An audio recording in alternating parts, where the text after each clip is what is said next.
A la jornada que hem organitzat conjuntament amb Amputats Sant Jordi, la Fundació Claperós i l'Associació Catalana d'Executius, Directius i Empresaris.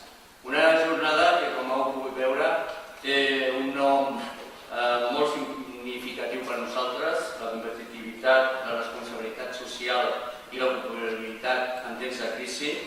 I, com veieu, és per un honor presentar aquesta jornada, ja que, com tots sabeu, el compromís social és per a l'ACD el pilar perquè les empreses catalanes siguin competitives.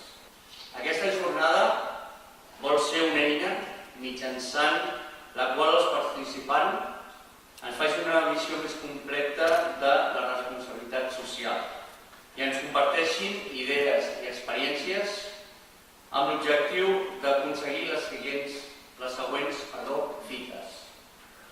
Una, aprofundir amb la filosofia i els pilars de la responsabilitat social. Conèixer de primera mà quins són els projectes de l'administració envers la responsabilitat social. Reflexionar sobre les possibilitats de desenvolupar les responsabilitats socials que cada empresari té. Cap crisi ha de frenar l'impuls de la responsabilitat social.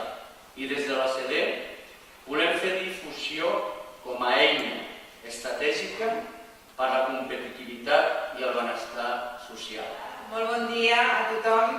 Jo voldria començar agraint-vos molt sincerament la possibilitat de compartir amb vosaltres aquesta inauguració, perquè això em dona la possibilitat de felicitar en primer lloc a la Fundació Claperós, a l'ACD i també a l'Associació Amputats Sant Jordi per organitzar aquesta jornada que, com ja s'ha dit, és una jornada d'intercanvi, de coneixement i sobretot de formulació de propostes. Per tant, és una clara aposta de futur, de formular propostes per construir organitzacions millors que alhora siguin capaços de contribuir a una ciutat i a un país també millor.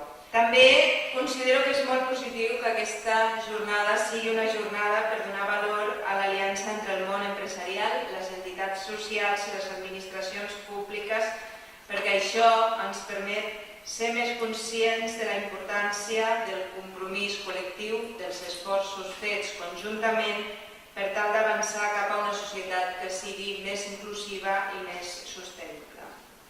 En definitiva, jo crec que és un espai magnífic, com deia al començament, per fer organitzacions més intel·ligents, per fer empreses més intel·ligents, entitats més intel·ligents, ciutats més intel·ligents i un país més intel·ligent.